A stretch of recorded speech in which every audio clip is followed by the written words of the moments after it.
Good news mga kababayan, tuluyan na ngang inimpeach ng Kongreso si Sara Duterte aka Mary Grace Piatos.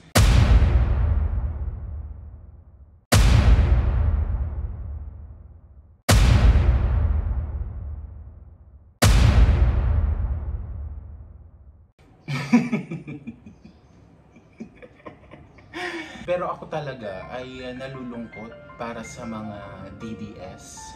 Kasi syempre, idol nila yan eh. Kumbaga, sinasamba nila. Talagang nakikipag-away sila online. Tapos, malalaman nilang ganyan, di ba?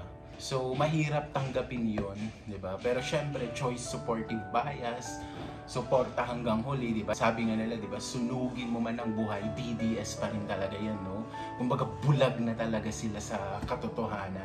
Yun, nalulungkot ako para sa kanila kasi yung idol nila, yung sinasamba nilang Diyos-Diyosan na si Sara Duterte ay na-impeach ng Congress. So, ako talaga ay nalulungkot. Nalulungkot talaga ako for them.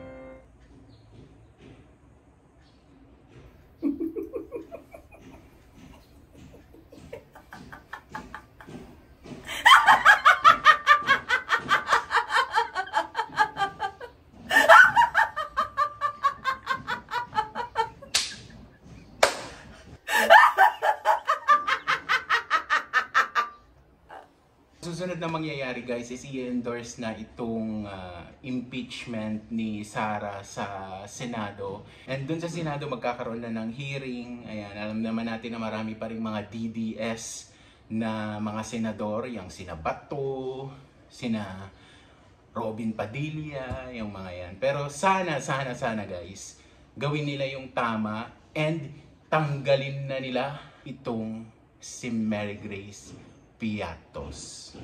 Yun lang. Bye-bye! Bagong Pilipinas, bagong mukha. May prinsipyo, may isa. Kaibigan nyo! Kaibigan nyo! Kaibigan ko, siya si Inday Sara Duterte! Oh, bagong Pilipinas, bagong mukha.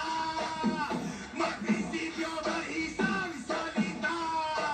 Kaibigan nyo! Kaibigan ko, siya si Bobo! Bobo!